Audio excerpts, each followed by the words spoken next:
বাজানটা আমার বিশ্ব নবী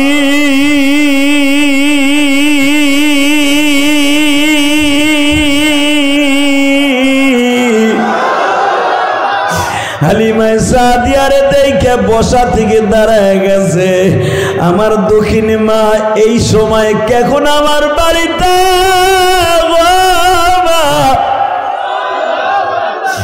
হালিমা সাদিয়া বলে, মুহাম্মদ রে, আমি শুনতে পাইলাম বাবা কোন বেঈমান বলে তোমার পায়ে একটা বল্লম দিয়ে আঘাত করছে। আমার নবী বলে, মা আপনি নিজেই তো অসুস্থ, আপনি কেন কষ্ট করে আসলেন? হালিমা সাদিয়া বলে, বাবা রে, তুমি বুঝবা না, সন্তানের বিপদের খবর শুনলে মার কাছে কেমন লাগে।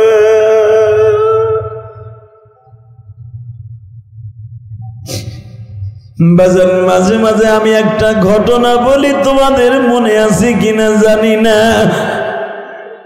মা যখন শোনে সন্তান বিপদে পড়ছে, দুনিয়ার এমন কোনো বাধা নাই মারে আর ঠেকায় রাখতে পারে। শরীয়তপুর সখীপুরের একটা ঘটনা বাজার, পৃথিবীর শ্রেষ্ঠ ঘটনাদের মধ্যে বর্তমান ডিজিটাল যুগে একটা উল্লেখযোগ্য ঘটনা। মা টেলিফোনে ছেলেটারে বলছে, বাবা গো, তোমার বোনের স্যান্ডেল 2 জোড়া ছিঁড়ে গেছে, আমি মায়ের কাপড়টাও ছিঁড়ে গেছে, 2টা কাপড় দিবি বাবা? গরিব মায়ের সন্তান 2টা কাপড় লইয়া বোনের জন্য 2 জোড়া স্যান্ডেল লইয়া বাজান। এই কথাটা শুনতে দেরি আছে, মা পাগলের মতো টেলিফোনটারে ফেলায় দিয়া মা মেঘনা নদীর মোহনায় যাইয়া লাভ দিয়া বাবা নদীর মধ্যে পড়ছে। জনগণ জিজ্ঞেস করে, তোমার ছেলে কোথায় ডুবতেছে? চাঁদপুরে, আর তুমি এখানে কেন লাভাও? মা বলে, আমার একটা বার লইয়া যাবি নি, আমার জাদু কোথায় ডুবতেছে গো।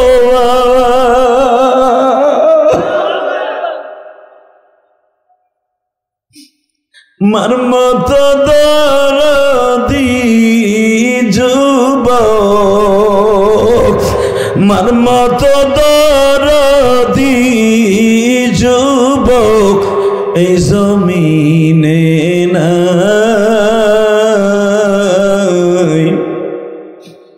মা বলিয়া ডাক দিলে গো আল্লাহ খুশি হয়।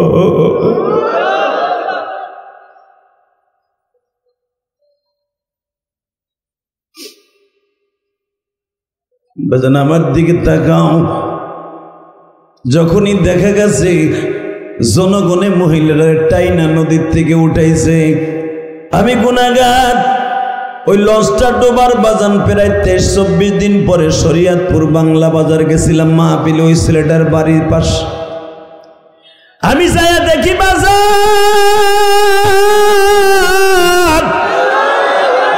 যেই ফেরিঘাটে মহিলা লাফ দিয়া নদীর মধ্যে নামছিল, ওই ফেরিঘাটে ওই মহিলা উলঙ্গ হইয়া নাচতেছে।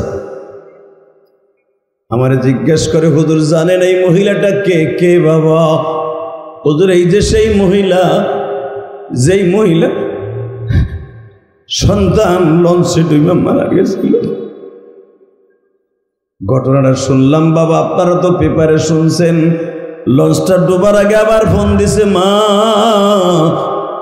ও মা, লঞ্চটা ডুবে গেলে তোমার জাদুরে আর পাইবে না গো মা, তুমি যদি আমার জন্য দোয়া কইরো, কিয়ামতের মাঠে তোমার সাথে দেখা হইব মা।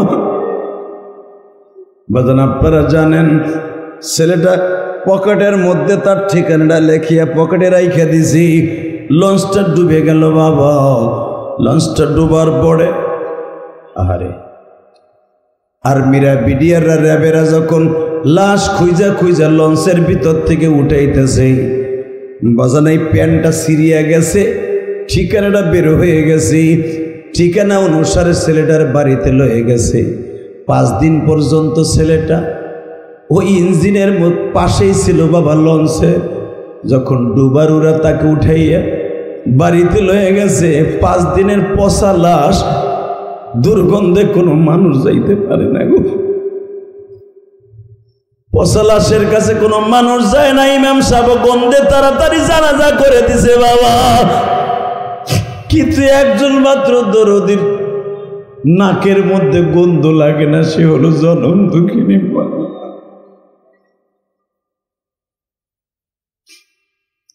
মা পচা লাশটারে বুকের মধ্যে নিয়ে একটা চিৎকার মারি আর বলে, বাবা রে, আমি কাপড় কেঁদে তোরে আসতে বললাম, তুই এমন কাপড় পরে আমার বাড়ি আসলি যেই কাপড় পরলে আর কোনোদিন মার কোলে আসে না। বাজান ওই মেয়েটা একটা চিৎকার দেয়, আল্লাহর বান্দিরা চিরদিনের জন্য পাগল হয়ে গেছে বাবা। যুবক, আমি তোমাদের কাছে একটা অনুরোধ করে যাই, এই পৃথিবীতে একটা মাত্র দরদি আছে, বিনা স্বার্থে তোমার আমার জন্য কষ্ট করছে, তার নাম জনম দুঃখিনী মা। বিসমিল্লাহির রহমানির রহিম।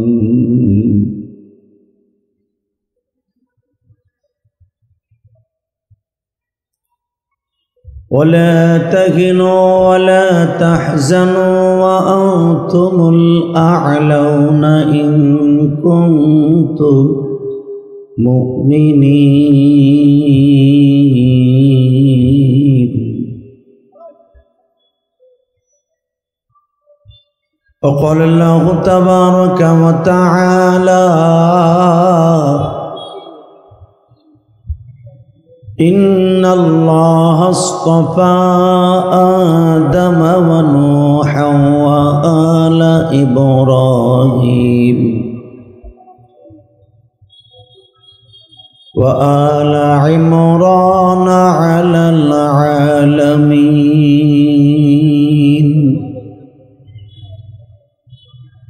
إن الله وملائكته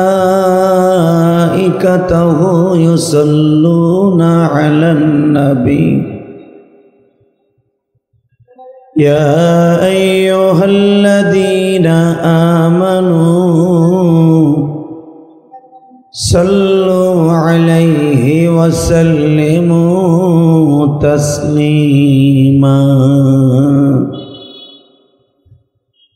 اللهم صل على محمد وعلى آل محمد كما صليت على إبراهيم وعلى آل إبراهيم إنك حميد مجيد. নামাজ পড়লে কে খুশি হয়? আল্লাহ নাম এখানে বসে জোরে কর, কাজে লাগবে। একসাথে বলেন তো, নামাজ পড়লে কে খুশি হয়? রোজা রাখলে কে খুশি হয়? আর একটা কাজ করলে আল্লাহ আল্লাহ রাসূল দুজন খুশি হয়। আর দিছেন এদি খালি সর শুরু সোফা দিতে পারলেন না? নাই দেশ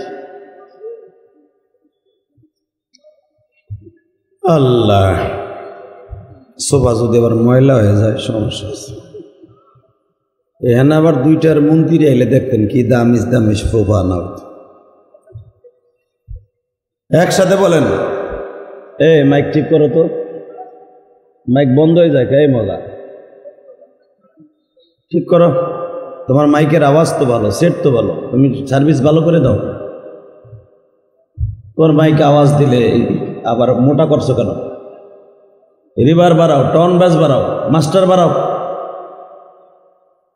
আল্লাহু আকবার জোরে বলেন। আওয়াজ আরো চিকন করো, ড্যাব ড্যাব আওয়াজ বন্ধ করো। বলেন তো, সর্বময় ক্ষমতার মালিক কে? আল্লাহ আছে? ওনার ক্ষমতা বেশি না কম? সেখানে শেখ হাসিনার চাইতে কম না বেশি? যাক, ঠিক আছে।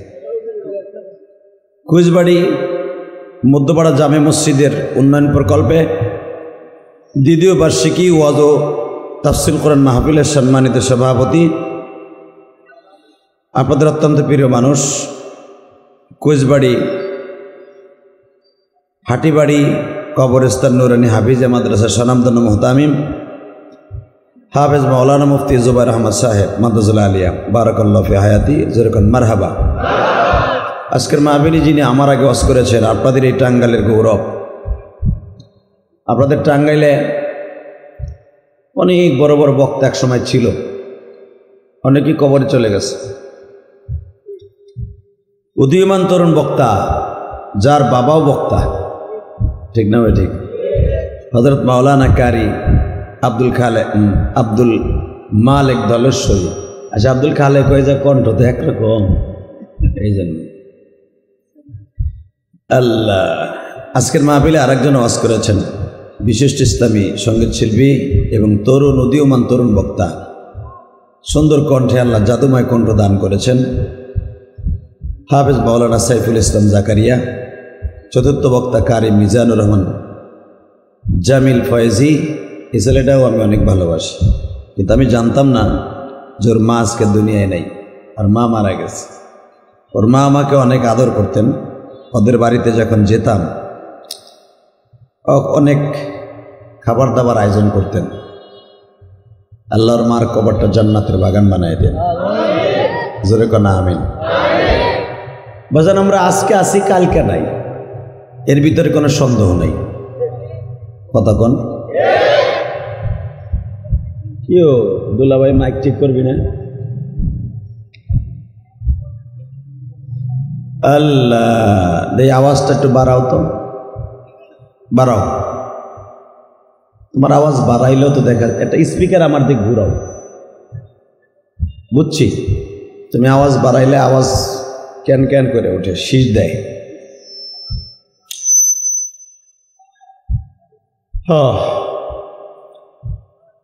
একসাথে বলেন, যত সময় আলোচনা আল্লাহ আমাকে দিয়ে করাবেন, আপনি থাকবেন না ভাগবেন? সবাই থাকবেন। এই যারা দাঁড়ায় আছে এরা কি করবে?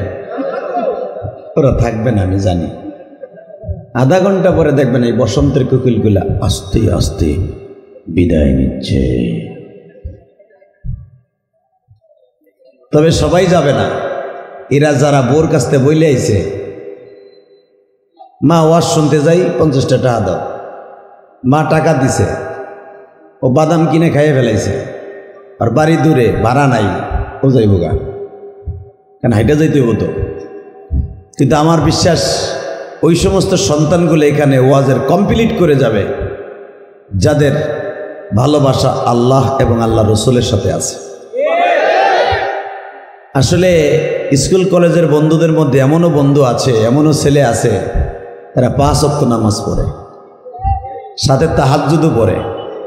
তা না হলে 5ই আগস্টে যে একটা নতুন স্বাধীনতা হলো, অনেক ছেলে আছে দিনী আন্দোলন করছে, রাত্রে জায়নামাজে কপাল ঠেকায় কাঁদছে, আমরা দেখেছি চোখ দিয়া। আল্লাহ, শুধু একসাথে বলবেন, সর্বময় ক্ষমতার মালিককে। এখানে আসার তৌফিক কে দিছেন? যাইবার তৌফিক কে দিবেন? শর্ট কি আর নাই হুজুর? ওইখানে বিছাই দেওয়া যায় না বাইরে? ওইখানে বিছাই দেন বাইরে রাস্তায়। না, ওই পাশে যাবে না ওরা, ওই চিন্তা আপনি করেন। আপনার বাড়ি ও খাইয়ে এনে যে বলে ডাকলি ওরা যাইব, ও ডাকলে আবার যাইব গড়ি। যাও শুনবো, তাও শুনবো না। সিপিরাপিরি দরকার নেই, এইভাবেই থাক। গরমও তো আছে, আলহামদুলিল্লাহ।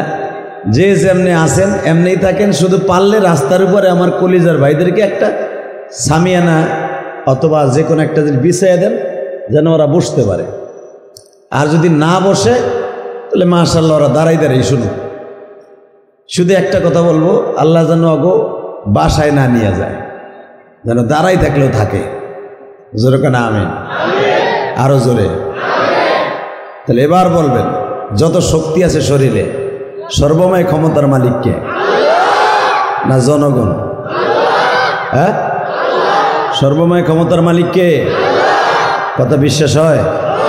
বিগত যারা সরকার গেছে সবাই কি বলছে জানেন? সব ক্ষমতার মালিক জনগণ।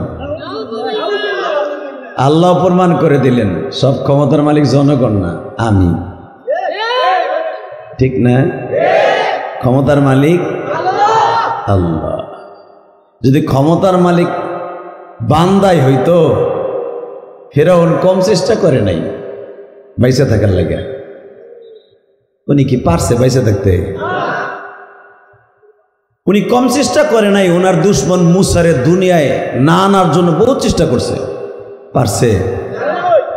যদি সমস্ত ক্ষমতার মালিক মানুষ হইতো, নমরুদ কম চেষ্টা করে নাই। 1700 বছর বাঁচছে এই শয়তান, 1700 বছর, প্রায় 2000 বছরে শয়তান বাঁচছে। 1700 বছরের মধ্যে এই বদমাইশ কোনো দিন আল্লাহকে একবার আল্লাহ বলে ডাকে না। যদিও আল্লাহর কথা মনে করত, ঠ্যাং উপরের দিক দিয়া। এমন বদমাইশের বদমাইশ আছিল এই কাঠটা শয়তানটাই। উনি কি আছে? হ্যাঁ।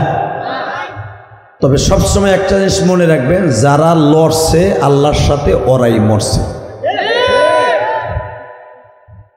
এই পাশে কথা বলে কে?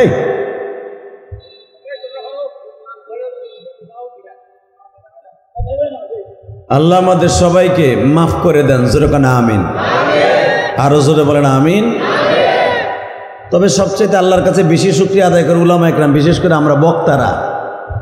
আল্লাহ আপনি একটা রাস্তা করে দিয়েছেন, এখন আর বক্তৃতা যাই দেই কাউন্টার করার মতো চান্দ না। এখন যদি বক্তাদেরকে কাউন্টার দিতে আসে, খালি পিডানি না, ওর নাকের জায়গায় নাক থাকবো, মাগার বাতাস যাইব না। কারণ কোরআনের পক্ষে যারাই কথা বলে এদের ঈমান থাকে অন্যরকম।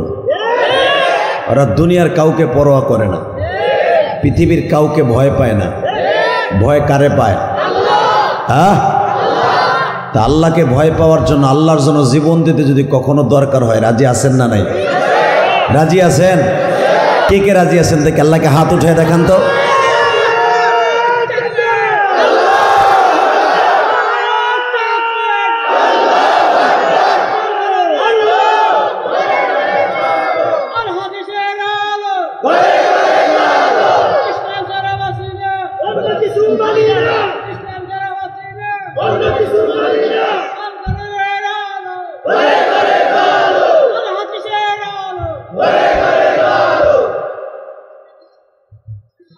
মারহাবা।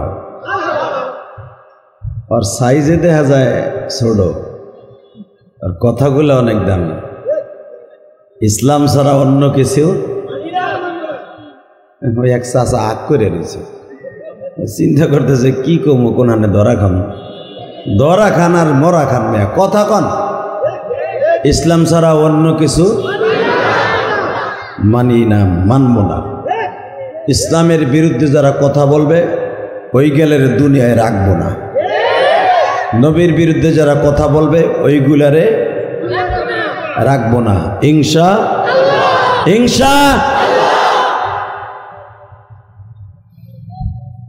বাজান, এই পৃথিবীতে যত কোয়ালিটির মানুষ আল্লাহ প্রেরণ করেছেন, তার ভিতরে সবচেয়ে দামি মানুষ, সুন্দর মানুষ আমার প্রিয় নবী। ঠিক না? মাইক ক্লিয়ার করবা না? সাউন্ডই তো নাই বেটা, আমার কানে গুলির মতো আওয়াজ। স্পিকার ঘুরাইলাম তাও কামায় না। এই দুইটা কি চলে না? এই দুইটা চলে না তো? এই দুইটা দেই বেশ বাড়া, তো বেশ বাড়াইলে আবার কেন করে ওঠে। আল্লাহ, শুধু একটা কথা বলবেন, এমন একটা মানুষের উম্মত আমরা, যেই মানুষটা এইভাবে রাখ, ছড়া হাত ছড়া, এমন একটা মানুষের উম্মত আমরা, যেই মানুষটা কিয়ামতের মাঠে সুপ্রিম পাওয়ার দিয়ে দিবেন আমার আল্লাহ। এমন একটা নবীর উম্মত আমরা, নবীর চেহারার মধ্যে এমন একটা ভিটামিন ছিল যার চেহারা দেখলে ক্ষুধা লাগতো না। এখন দিলটা নরম করবেন, আমার নবীরে কে কে দেখতে চান যে নবীর চেহারাটা কি সুন্দর?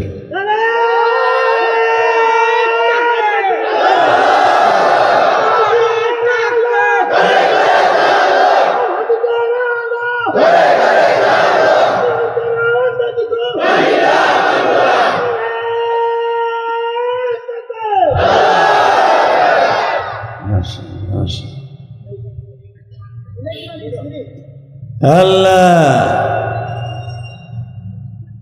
হযরত হাসান বলেন, হুজুরের কলিজার টুকরা নাতিটা বলেন, আমাকে দুই ভাইয়ের যখন ক্ষুধা লাগতো নানার চেহারাটা দেখলে পেটটা ভরে যেত। রাসূলের একজন সাহাবী ছিলেন, নাম ছিল তার জাবের। কি নাম? জোরে কন, আরো জোরে জোরে। নাম কি? এই জাবেরের বাড়ি এই বিগত 4 সপ্তাহ আগেও আমি গুনাহগার জাবেরের বাড়ির মসজিদে নামাজ পড়াইছি। এই যে মাথায় যে চুল দেখেন, এই চুলটা মক্কার থেকে কাইটে আইছি, বাংলাদেশে এসে কাটি নাই, বেলেটও লাগাই নাই। এখন দেখি না কয়দিন বরকতি চুল মাথায় রাখা যায়। বাজান রে, এখন দিলটা নরম করে মওলারে দেখাইয়া দিবেন। জাবের বলেন, দুনিয়ার মানুষটি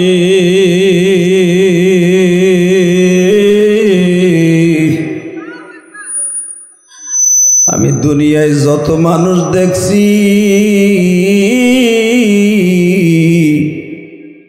আমার নবীর মতো সুন্দর মানুষ কোথাও দেখি নাই।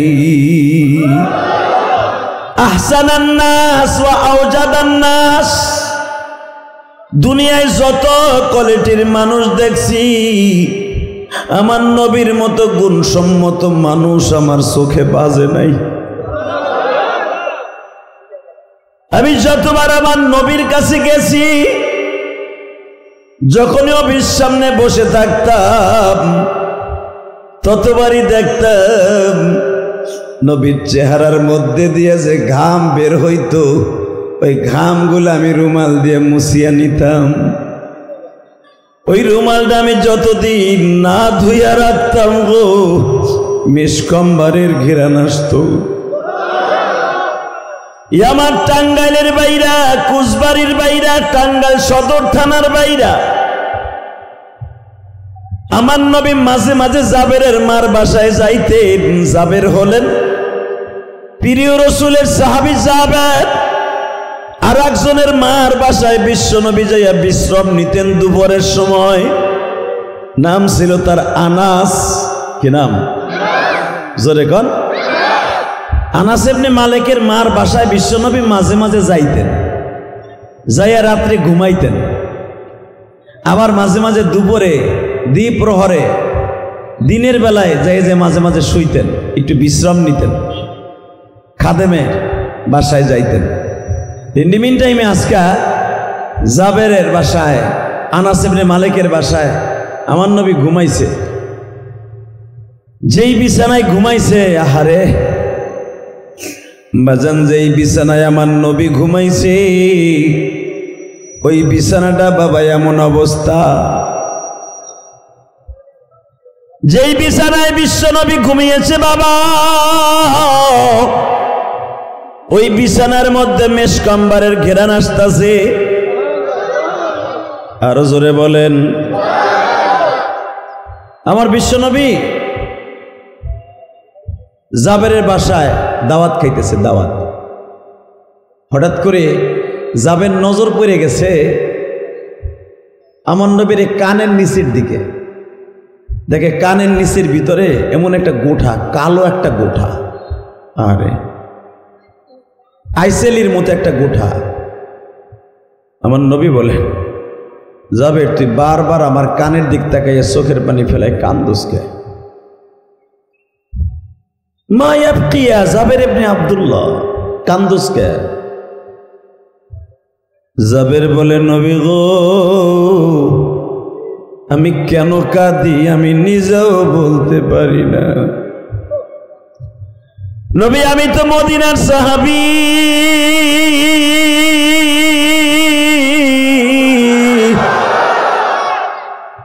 আমি ইসলাম কবুল করার পরের থেকে আমি দেখতাছি আপনার কানের দুই কানের নিচে দুইটা গোঠা। নবী আপনার চেহারাটা এত সুন্দর, কিন্তু আপনার কানের নিচে এই দাগ দুইটা কিসের গো নবী? আমার নবী বলে, যাবে রে, শুধু কানের দুইটা দেখলি, বাকি আরো তোরে আজকে দেখায় দেই। যা কোনদিন আমি আজও পর্যন্ত কাউরে ইচ্ছা করে দেখাই নাই রে যাবে। এই কথাটা বলতে দেরি আছে। জাবের বলে, নবী আর কোন জায়গায় দেখাবেন? নবী আমার পিছনের থেকে জামাটা উঠাইয়া জাবের রে বলে, জাবের রে, পারলে হাতটা একটু পিঠের মধ্যে দে।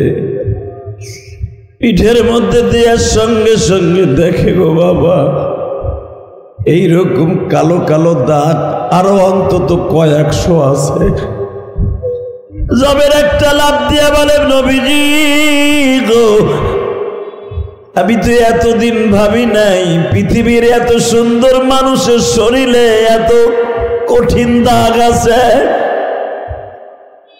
হঠাৎ করে জাবের আমার নবীর পিঠের মধ্যে দিয়ে হাত দিয়া দুই ঘাড়ের মাঝখানে যখন হাতের আঙ্গুলটা চলে গেছে বাবা, এই আঙ্গুলটা একটা গর্তের মধ্যে জাবেরের পড়িয়ে যায়।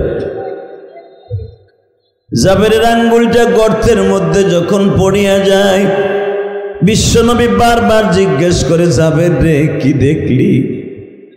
নবীজি এই গর্তটা কিসের গো নবী? আমার নবী বলে, জাবের, এই গর্তটা হইল আমার তায়েফের মাঠের মাইরের আঘাত। বাজান আমি দেখবা আমার নবীর আশেক কয়জন আছে?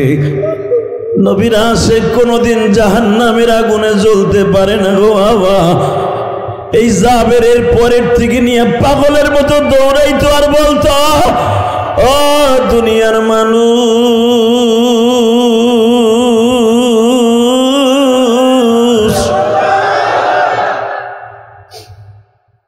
তোমরা যদি দেখতা আমার নবীর পিঠের অবস্থা, জীবনে আমার নবীর একটা গালি দিতে, আমার নবীকে ইন্ডিকেট করে কথা বলতা না। আল্লাহু আকবার জোরে বলতে পারেন? আরে যেই মানুষটারে চন্দ্র দেখলে লজ্জা পাইতো, যেই মানুষটা সূর্যের দিকে তাকাইলে সূর্য তার অস্তিত্ব হারায় ফেলত, যেই মানুষটা একবার দিনের বেলা রাত হইতে বললে সেকেন্ডে রাত হয়ে যাইত। জোরে জোরে জোরে জোরে। আজকে সেই মানুষটার পিঠের মধ্যে হাত দিয়ে জাবের চিল্লাই আর কান দেয়ার বলে, আমার জীবনে ভাবতেও পারি নাই যে নবীর পিঠের মধ্যে এরকম আশানক কতগুলা দৃশ্য আছে। জাবের বলেন, আমি বিশ্ব নবীর কাছে একদিন জিজ্ঞেস করলাম, নবীজি এই দাগের পিছনে ইতিহাসটা কি একটু শুনতে পারি? আমার নবী বলে, জাবের রে, তোমার নামে আমার একটা পালক পুত্র, তোর নাম জাবের, তার নাম জায়েদ। নাম কি? জোরে কোন, আরো জোরে। فلما قضى زيد منها وطرا زوجناكها لكي لا يكون على المؤمنين حرج। কোরআন শরীফে বাজান 16 লক্ষ সাহাবীর মধ্যে কারো নাম নাই, শুধু ইল্লা ওয়াহিদ একজনের নাম আছে, নাম তার জায়েদ। কি নাম? জোরে কান, নাম কি? একজন মাত্র সাহাবীর নাম কোরআনে আছে। ফালাম্মা কযা যাইদুন, আবু বকর এত প্রিয় সাহাবী, তার নাম কোরআনে নাই। হযরত ওমর যাকে বিশ্বনবী বলেছিলেন আমার পরে যদি নেবী হওয়ার এবিলিটি কোন সাহাবীর মধ্যে থাকে, আমার ওমরের মধ্যে আছে? ওমরের নাম কোরআনে নাই। বাজান রে, যেই আলীকে আমার নবী বলেছিলেন আনা মদিনাতুল ইলম ওয়া আলিয়ুন বাবুহা, আমি মদিনার শহরের ইলম হলে আমার দরজা হযরত আলী। আল্লাহু আকবার জোরে বলেন। আপনাকে মন খারাপ, মাইক খারাপটা কেছে, মন খারাপ করে লাভটা কি? আমি তো কথা বলতেছি শরীরে শক্তি দিয়া। আল্লাহু আকবার বলতে পারলেন তো? এ মুসলমানের বলা, শুধু একসাথে বলতে হবে।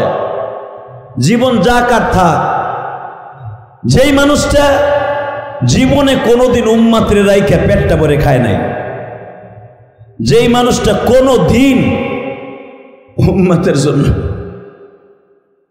পৃথিবীর কারোর সাথে আপোষ করে নাই। আবু জেহেলের সাথে যদি নবী আপোষ করে চলতেন, মক্কার ভিতরে সবচেয়ে বড় লিডার হতেন আমার নবী। ঠিক না বেঠিক? আলেম ওলামাকে কেন জেলখানায় যেতে হয় জানেন? এই যে বাংলাদেশের তাফসীর জগতের নক্ষত্র ছিল কোরআনের পাখি আল্লামা দেলোয়ার হোসেন সাঈদী, জেলখানায় পয়সা পয়সা লোকটা শাহাদাতের সুদা পান করে চলে গেলেন। ওনাকে 2015 সালে 13 সালে বারবার বলা হয়েছিল, 18 সালেও বলা হয়েছিল, আপনি শুধু আওয়ামী লীগ সরকারের সাথে একটু লিয়াজু করবেন, বের হওয়ার পর আপনাকে ছেড়ে দেওয়া হবে। উনি বলছিলেন আওয়ামী লীগ আর বিএনপি আর জামাত ইসলাম বুঝি না, যারাই আমার মৌলার কালামের সাথে সম্পর্ক রাখবে তাদের সাথে আমি আছি, আর এজন্য যদি আমার জীবন দিতে হয় জীবন দিতে রাজি আছে। আল্লাহ তাই কবুল করে নিয়েছে। উনি যদি 17 সালেও লিয়াজু করত, হায়াত মওত আল্লাহর হাতে, ওই পর্যন্ত তার হায়াত জিন্দিগি ওই পর্যন্ত ছিল, হয়তো বাকি 4-5টা বছর 5-6টা বছর বাহিরে মুক্ত বাতাসে উঠতে পারতেন কোরআনের আওয়াজ নিয়ে। উনি তা করেন নাই। এই বাংলাদেশে যে সমস্ত আলেম ওলামাকে আয়না ঘরে ঢুকানো হয়েছে, প্রত্যেকটা আলেমকে প্রস্তাব দিতে হয়েছিল বের হওয়ার পরে সরকারের বিরুদ্ধে কথা বলবেন না, কোরআন হাদিস বলবেন, কিন্তু আমাদের মোতাবেক বলবেন। প্রত্যেকটা আলেম বলেছিল কোরআন হাদিস যাদের বিরুদ্ধে কথা বলেছে আমরা বের হয়ে তাদের বিরুদ্ধে কথা বলবো, সে যেই হোক। এই জন্য অনেক আলেম ওলামার অনেক দিন জেল খাটতে হয়েছে। কিন্তু মনে রাখবেন, কোরআনের পাখি যারা কোরআনের কথা বলে তারা পৃথিবীর কারো কথা বলে না, তারা শুধু কথাই বলে একমাত্র রব্বে কারিমের কথা। ঠিক না? টাঙ্গাইলের মুসলমান, আমি জানি আপনারা আশেকে রাসূল পেটটা ভরা, বুকটা ভরা, মনটা ভরা।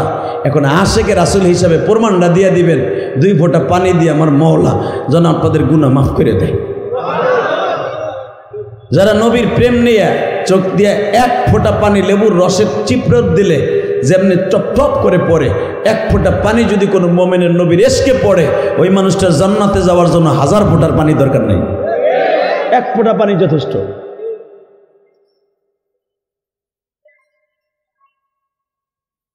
জাবের বলেন, ইয়া রাসূলুল্লাহ, আমি কি জানতে পারি আমি তো মক্কার সাহাবী না, আপনার এই দাগগুলাই গর্তগুলা কিসের গো নবী? আমার নবী বলতেন, জাবের রে, তোর নামে আমার একটা পালক পুত্র আছে, জিজ্ঞেস করে নিস, নাম তার জায়েদ।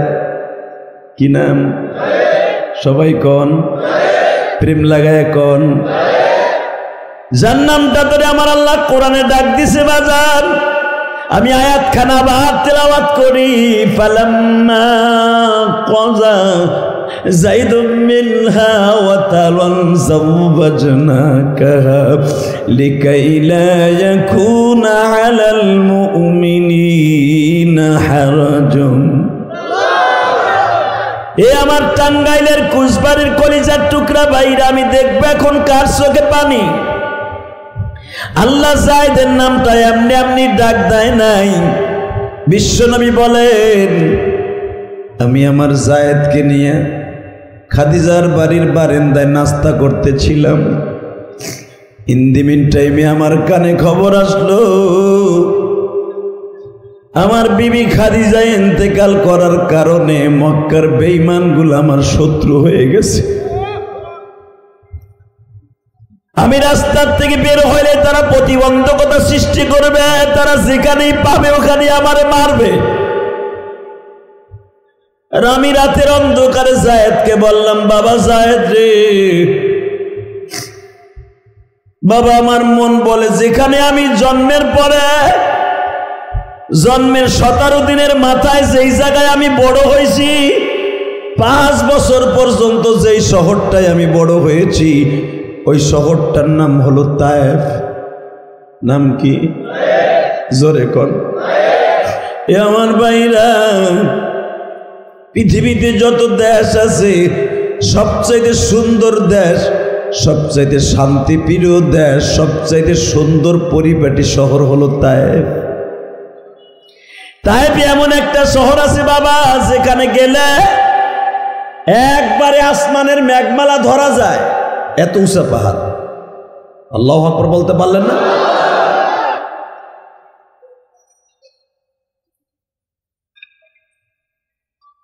বিশ্বনবী বলেন, জায়েদ রে, তায়েফের মানুষগুলা শিক্ষিত, ওরা আমার অন্তরের ভাষা বুঝবে, চল আমরা একটু যাই, রাতের অন্ধকারে যাই, হয়তো বেঈমানগুলো আমারে পাবে না।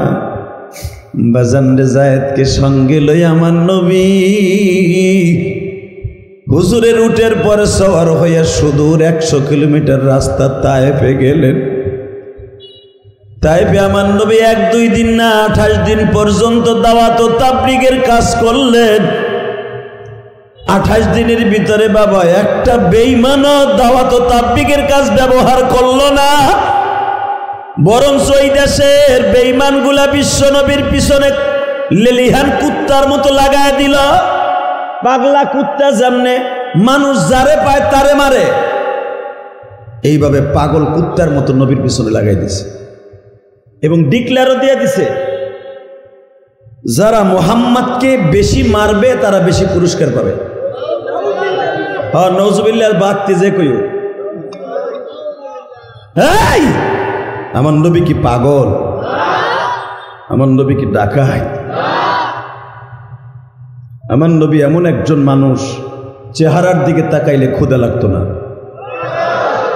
আমার নবী এমন একজন মানুষ, আমার নবীর নাকের ছিদ্র দিয়ে যেই বাতাসটা বের হইতো, নিঃশ্বাস বাতাস, এই বাতাসের সাথে মেশকম্বারে ঘেরান আসতো। আমার নবী পায়খানা প্রস্রাব করলে ওখান থেকে মেশকম্বারে ঘেরান আসতো। মা আয়েশা বলেন, আমার জীবনে বহুত তপস্যা করে, বহুত সিস্টেম করে, অনেক সিস্টেম করে নবীর বাথরুমে ঢুকে নবীর বাথরুম দেখতে চেয়েছিলাম, পায়খানা, কিন্তু আমি আয়েশা দেখতে পারিনি। আমি যে দেখি রসুলের বাথরুম বলতে কোনো শব্দ নাই, পুরাটা জান্নাতের খুশবু। আরে নবীর কথা শুনে যারা সুবহানাল্লাহ জোরে বলে, আল্লাহ এদের জবানকে, এদের দিমাগকে, এদের মন মস্তিষ্ককে আপনার কুদরতি শক্তি দিয়ে বৃদ্ধি করে দেন।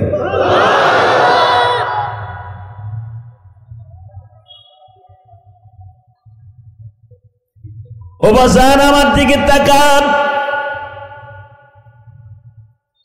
জায়েদকে নিয়ে বিশ্বনবী যেই শহরটায় গিয়েছিলেন, আমি গুনাহগার, 4 সপ্তাহ আগে ওই শহরটা ঘুরে আসলাম। ওখানে আমি 2টা প্রোগ্রাম করেছি। ঠিক যেই বাড়িতে আমার নবী, যেই পাহাড়ের বাড়িতে আমার নবী আশ্রয় নিয়েছিলেন, এখনো পর্যন্ত এই বাড়ির পাহাড়ের ঘরটা এখনো পর্যন্ত এই পাহাড়ে বিদ্যমান গো বাবা। আজ থেকে 1445 বছর আগের যেই খুঁটি লাগানো ছিল যেই ঘরের মধ্যে, ওই খুঁটিগুলো এখনো জ্বলতেছে বাজার। আমার মাওলার খেলা বোঝার কোনো কায়দা নাই রে টাঙ্গাইলের যুবক।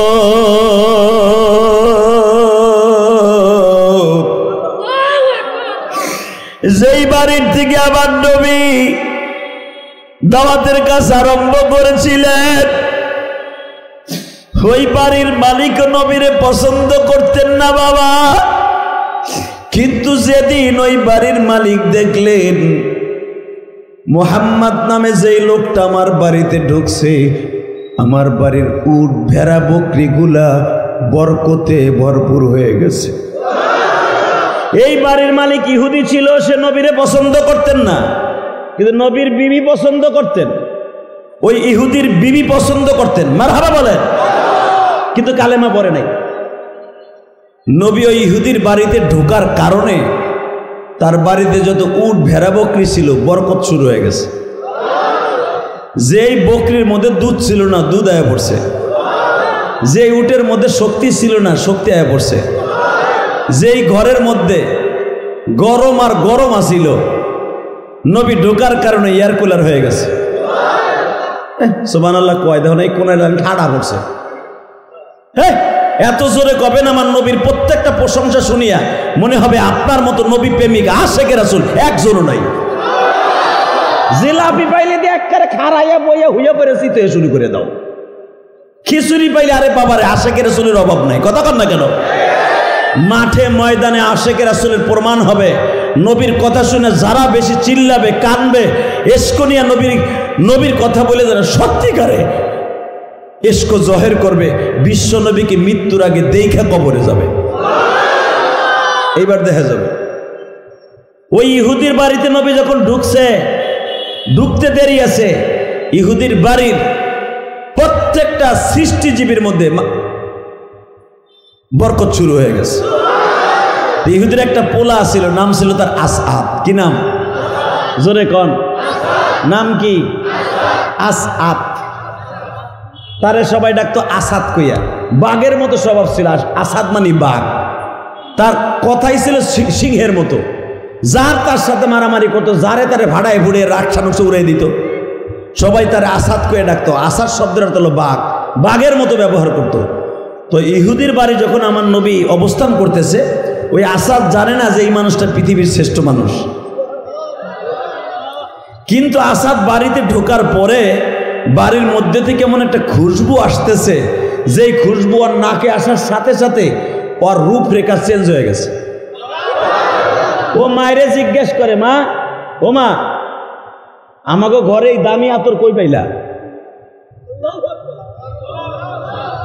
মা বলে, কই, আমি তো আতর মাতর লাগাই নাই, আমি তো আতর উতর লাগাই নাই। বলে, মা, এই ঘরটার মধ্যে আতর লাগাইছে কে? বলে, এই ঘরে তো কেউ আতর উতর লাগাই নাই, তবে এই ঘরের মধ্যে দুইজন পথিকার ছিল, তারা বিপদে পড়ে আমার ঘরে আশ্রয় নিয়েছিল, কিন্তু সে আমার ঘরে বাড়িতে ঢোকার পরের থেকে ঘেরানটা পাইতেছে। এই আসাদ বলে, মারে, তাহলে কি এই মানুষটা ওই মানুষ যেই মানুষটারে দেখলে জাহান্নামের আগুন হারাম হয়ে যায়? মা, এই মানুষটা ওই মানুষ যেই মানুষটা কোনোদিন কোনো মানুষের ক্ষতি করে নাই।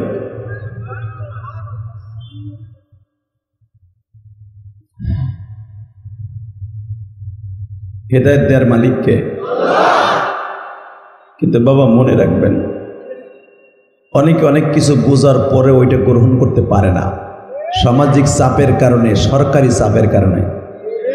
কারণ তায়েফের ভিতরে হুলিয়া জারি ছিল, যদি শোনা যায় মুহাম্মাদের হাতে কেউ বায়াত গ্রহণ করছে আর জায়গায় মেরে ফেলা হবে। এই ডরে দেখবেন, এখন আমি আপনাকে সংক্ষেপে বুঝাই দেই। আপনাকে গ্রামে যদি কেউ মুখ দিয়ে একবার এই দোকানের সামনে কয় আমি ছাত্রলীগের নেতা, কথা কন না কেন? ওরে পিডাইয়া লাশ বানায় লাগবে। আর এমন একটা সময় ছিল, যদি আর এক দল ছিল, সে যদি বলতো আমি শিবিরের নেতা, ছাত্রলীগের পোলাপান্না, পিডাইয়া তার আড্ডি গুড্ডি ছুটাইতে চাইতো। আমি বিএমপির নেতা, ওর আড্ডি গুড্ডি ছুটাইতে চাইতো। কথা বলে না কেন? এখন যেরকম একটা ছাত্রলীগ ঔষধ খাইতো, নাম কইব না যে আমি ছাত্রলীগ। হালাকে আগে গাড়ি তুললেও আমি ছাত্রলীগ, তুই ফুডা। অত্যাচার যে যত দুনিয়ায় করবে, বিচার আল্লাহর জমিনই হবে।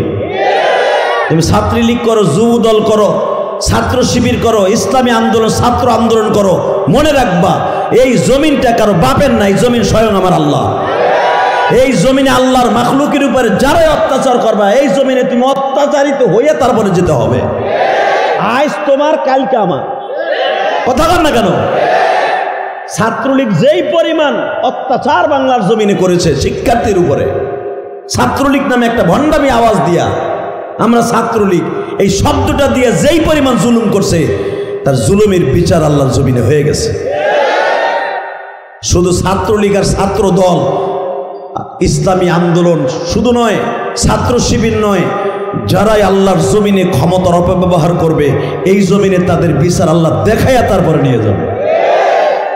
খবরদার আমার ছাত্র ভাইরা, কোনো মানুষের পর অন্যায়ভাবে অত্যাচার করিস না, কারণ এই জমিন কারো বাপের না, এই জমিন আমার একমাত্র আল্লাহ।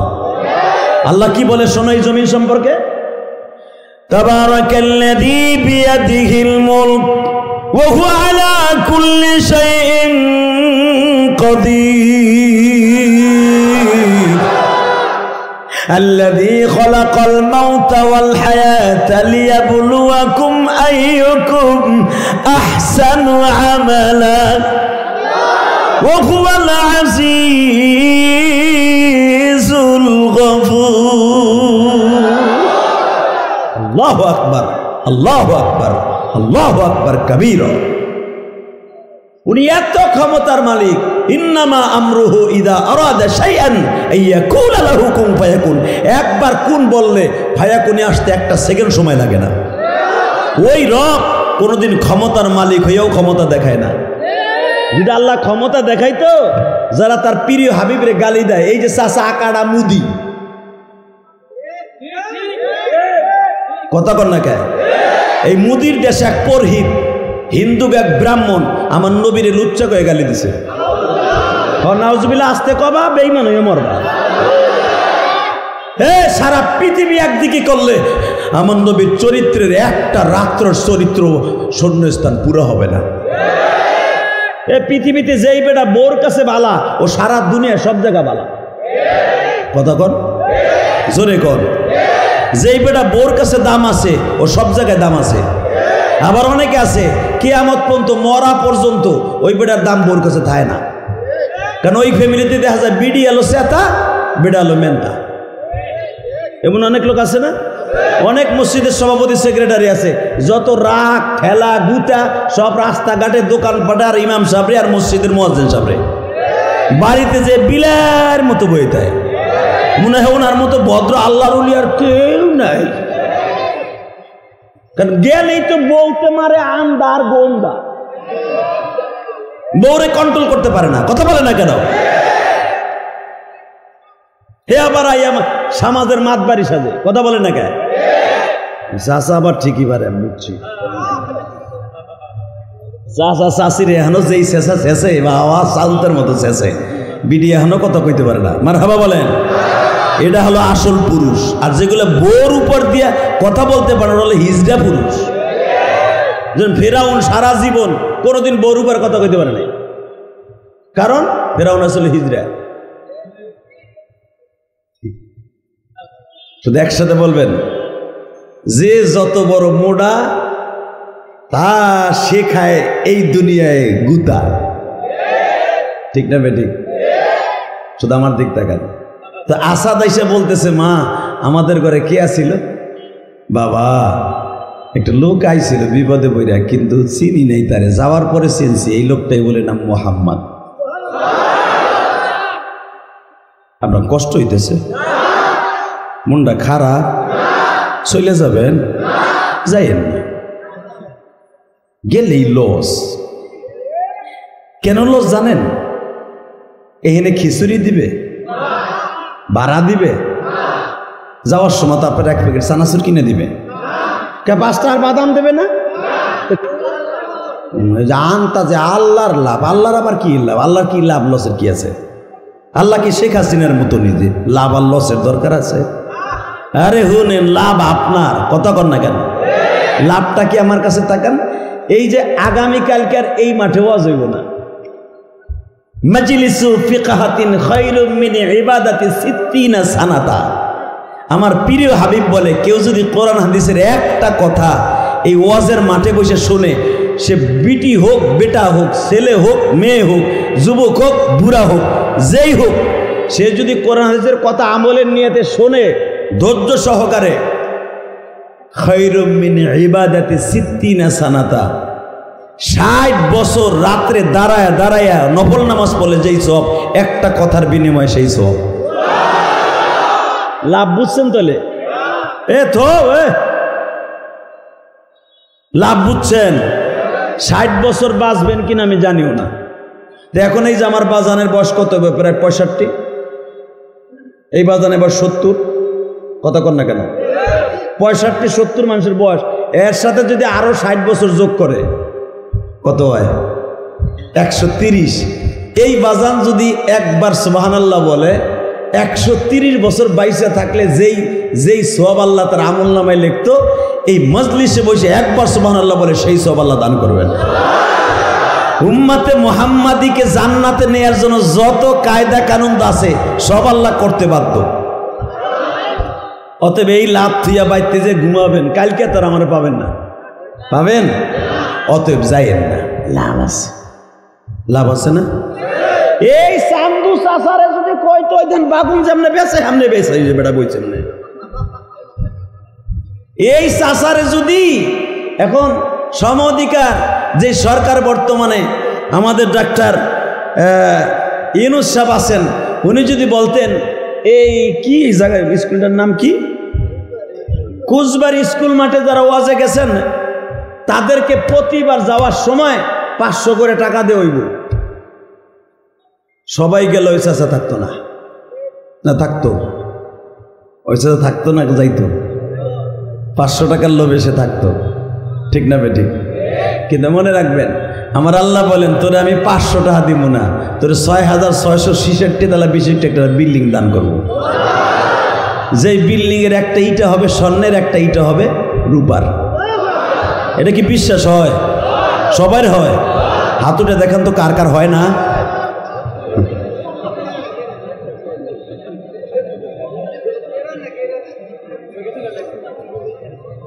স্বাভাবিক, এটা তো না হওয়ারই কথা।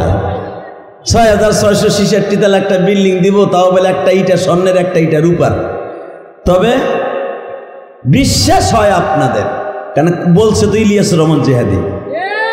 না, এটা ইলিয়াস রহমান জিহাদির কথা না, এটা আমার বিশ্ব নবীর কথা। এই কোরআনের আয়াত হলো 6600। আমার নবী বলেন, আল্লাহ আমার উম্মতরে যেই জান্নাতটা ছোট দিবা ওইটা কত বড় হইব? আমার আল্লাহ বললেন, সংক্ষেপে বুঝিয়ে দেই, আপনার উম্মতের পর আমি 6666টা আয়াত নাজিল করছি না, এই 6666 তালা বিশিষ্ট একটা বিল্ডিং দান করব। কথাটা কার বলছে? তার প্রিয় হাবিব রে। আল্লাহ আল্লাহ রসুল কি মিথ্যা কথা কয়? হ্যাঁ, এটা কি আমাকে নেতাগো মতো?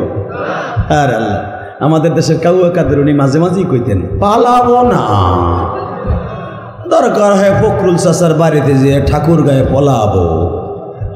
উনি আসেন, ওইখানে গেছেন। শুধু একটা কথা মনে রাখবেন, পালানের কথা যদি ফখরুলের বাসায় না কইয়া যদি বলতেন আল্লাহর বাড়িতে যে পালাবো, দুনিয়া পালান লাগতো না। কথা বলেন না? এই যে আমার গরিব চাচারা, তারা কোথাও পালাইছে, এরাও তো আওয়ামী লীগ করে, অনেকে করে না? আওয়ামী লীগ করলে কি পালান লাগবে মেয়া? বিএনপি করলেই পালান লাগবে আওয়ামী লীগের আমলে? ছাত্র শিবির করলেই কি পালানো লাগবে? যারা কোনোদিন কোন জনগণের মাল সম্মানকে নষ্ট করে নাই, ও কোনোদিন পালানো লাগবে না। কথা বলে না কেন? কি কথা বাস্তব না? আওয়ামী লীগ করলে কি পালান লাগবে? হ্যাঁ, তারাই পালাইছে ছাত্রকে কেলানির গুতায়, যারা মানুষের পরে জুলুম করছে। শুধু তাই নয়, কিয়ামত পর্যন্ত যেই দেশে জনগণের পরে আক্রমণ করবে, জনগণের মালকে লুণ্ঠন করে খাবে, ওদের বিরুদ্ধে জুতার বাড়ি আমাদের কথা ঠিক না বেঠে? কে কে রাজি আছো? আল্লাহকে তো হাত দেখায় দাও।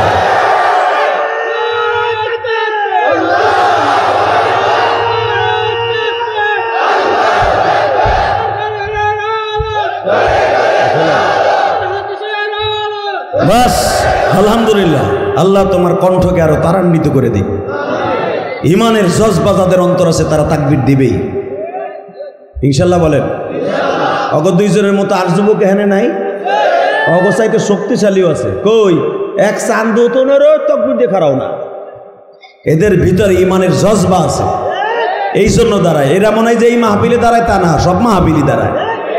কারণ এদের প্রফেশনাল যে আওয়াজটা, এটা দেখবেন, এটা যতদিন বাইসে আছে ততদিন ওদের মুক্তি বের হবে। আল্লাহ আল্লাহ আমাদের মাফ করে দেখ, যেরকম আমিন। আসাদ বলতেছে, মা লোকটা কোন দিকে গেছে, এখন কানবেন। মা কোন দিকে গেছে? বাবা শুনতে পাইছি লোকটারে বলে এই তায়েফের মানুষগুলো মারবো, তারা একজোট হইছে, সব একজোট হইছে, লোকটারে মারবে। আমি ইলিয়াসুর রহমান জেহাদি এই বছর লাইফে দেখাইছি, তায়েফের মাঠে যখন ওই পাহাড়ের কাছে গেছি, নবীরে মারতে মারতে এই গালের সলগুলা বাবা ফাটাই ফেলাইছে। সর্বপ্রথম যেই ছেলেটা আমার নবীর একটা ঘুষি দিয়ে ঠোঁটটা ফাটায় দেয়, আমার নবী এইভাবে গালটা ধরিয়া বসে পড়লেন। তায়েফের ছেলেরা আমারে কেন মারস একবার বলবি নি?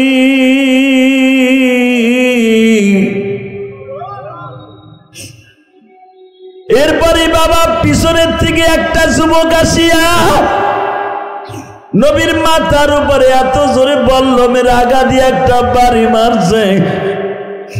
আমার নবী চোখের মধ্যে সরিষার ফুল দেখতেছে গো বাবা। আমার প্রিয় হাবিব কায়তয়া জমিনে পড়িয়া যায়। এই সুযোগে তায়েফের ছেলেগুলা পাথর দিয়া মন ভাবে নবীর গায়ে আঘাত করে।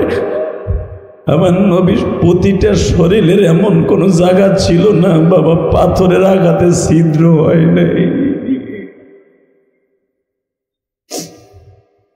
বাজানরা আমি দেখবো আমার নবীর এসকো কারণ ধরে আসব, যেখান থেকে নবীর মাস শুরু করছে ওখান থেকে আদাসের বাগান আধা কিলোমিটার একটু কম বাবা। এখানে ৯৯টা আল্লাহর নাম নবীর নাম লেখা আছে পাথরে। ওই জায়গায় সর্বপ্রথম নবী একবার পাথরে আঘাত খাইয়া বেহুশ হইছে। ওখান থেকে নবীর গলায় নবীর পাগড়ি খুলিয়া বান্ধিয়া বাবা মরা গরুর মতো টানতে টানতে আবার পাহাড়ের কাছে আনছে। নবীর আবার হুঁশ ফিরে আসছে। যে রোডের উপরে নবীরে মেরে মেরে তারা বেহুশ করছে বাবা, নবী তাকায় দেখে মৃত মানুষের মতো পড়ে আছে পালক পুত্র জায়েদ। আমার নবী জাবেরকে বলে, জাবের রে আমার জায়েদকে এত পরিমাণ মাইট দিছে, আমার জায়েদের নাক মুখ দাঁত সব ফাইটে গেছে। আমি জায়েদকে বুকের মধ্যে নিয়ে বারবার বলি, জায়েদ রে তোর কি অনেক কষ্ট হইতেছে বাবা? জায়েদ বলে, নবী গো আবার কষ্ট হয় হোক, আপনার জানো না।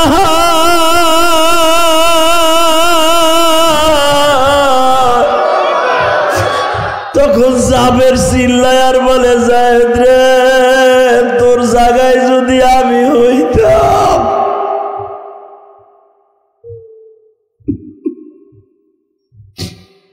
আমি আমার নবীর ডালের মতো চাদর দিয়ে আবৃত করে নিতাম। জায়েদ রে তুই কত বড় সৌভাগ্যবান, ওই মাঠে তুই শুধু একাই ছিলি, আর কেউ ছিল না। বাজান এবার চিল্লাবেন আর কানবেন, আমি দেখবো আশেকে নবী কয়জন আছে গো বাবা। জায়েদকে তারা মারতে মারতে একবারে যখন তুলাধানা করে ফেলেছে, ওই যে সেই বুড়ির বাড়ি, যেই বুড়িতে আমার নবীর রাস্তার উপরে কাটা কেড়ে দিত, জায়েদকে ওইখানে মাইরা বাবা ফেলায় দিছে। আমার নবী বেহুশ হয়ে কাইতে মাথাটা এমনি দিয়ে বসে আছে। তায়েফের ছেলেরা মনে মনে ভাবছে এই লোকটা মারা গেছে। আসাদ বলে, আমি দূরে দাঁড়ায় দাঁড়ায় দেখতেছিলাম আর কাঁদতেছিলাম, আল্লাহু আকবার বলা, আর মনে মনে ভাবতেছিলাম আহারে তায়েফবাসী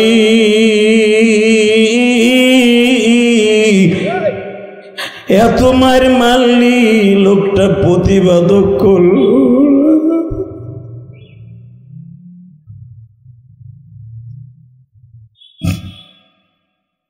বাবা আমি দোয়া করি জীবনে একটাবার হলো তায়েফে যান, গেলে বুঝতে পারবেন তায়েফের স্মৃতিগুলা জীবনে ভোলা যায় না। প্রত্যেকটা বাড়ির সামনে লেখা ছিল মোহাম্মদকে যেখানে পাবা সেখানে মারবা। তায়েফের যেই বাড়িগুলা বিশ্বনবীর এই হুলিয়া চালু করে রেখেছিল, ওই বাড়িগুলার প্রত্যেকটা মানুষ কুত্তা বিলাইয়ের মতো হইয়া মরছে। নাউজুবিল্লাহ বলতে পারলেন? এই কর্নারে মনে হয় দোকানে না পাশে কারা যেন কথা বলে, প্লিজ। স্টেজের পিছনে কোন বুজুর্গ কথা বলে আর মুখটায় কষ্টিপ লাগাই দাও তো। আল্লাহ, আর কি ভয় নাই? ওটা কি পাগল নাকি? হাজার হাজার মানুষের সামনে বের অটো হয়ে গেছে, আর মুখ থেকে কথা বের হইতেছে, ঠিক না? শুধু আমার দিক তাকাবেন, চোখটা কোনো দিক ঘুরায় না। আমি বাস্তব কথা বলছি, আমি কারো কাছে শোনা কথা না। ঠিক যেই পাহাড়ের কাছে আমার নবীরে মাইরা মাথাটা নিচের দিক দিয়ে ফেলে রেখে দিয়েছিল উবুর করে, নবীর রক্তে ওই গর্তটা ভরে গেছিল। বেলা যখন 4টা বাজে, আমি দেখব এখন নবীর আশেক কয়জন। 4টার সময় জিব্রাইল ওই পাহাড়ের নিচে নামছে ওই গর্তের কাছে। নাই মা বিশ্ব নবীর জিজ্ঞেস করে, ইয়া রাসূলুল্লাহ, আমি আপনার জন্য কি করতে পারি? মাইকের আওয়াজ বাড়াও। যখন বলছি ইয়া রাসূলুল্লাহ, আমি আপনার কোন উপকারে আসতে পারি কিনা, আমার নবী বলে, জিব্রাইল রে, তুমি আর কি উপকারে আসবা?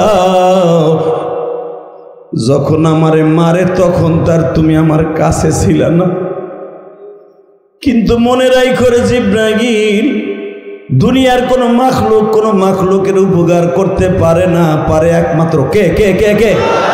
2 হাত উঁচু করে বলেন, কে কে কে কে?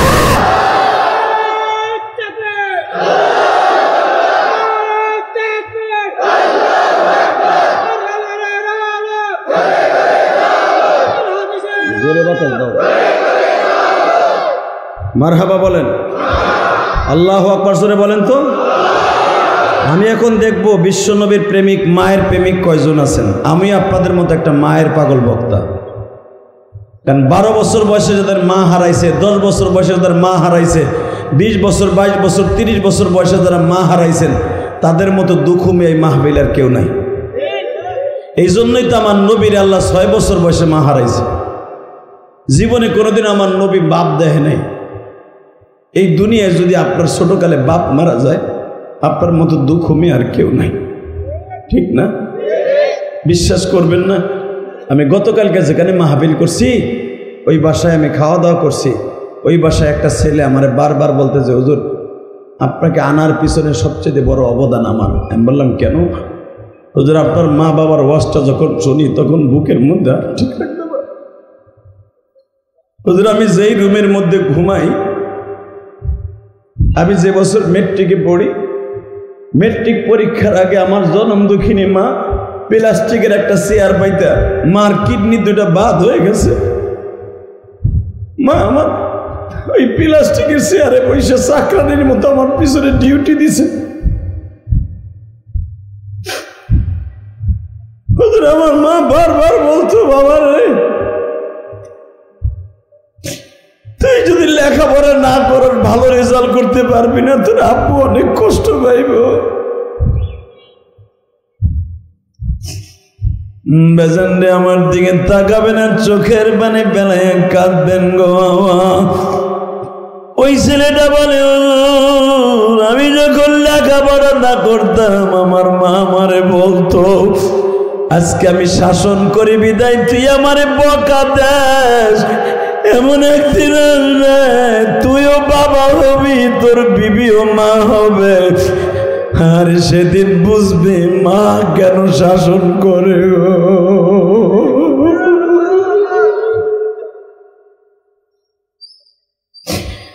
আমার টাঙ্গাইলের কুচবাড়ির বাইরে, এই যে তোমাদের 4র্থ নাম্বার বক্তা, ওর মা কয়েকদিন আগে মারা গেছে বাবা।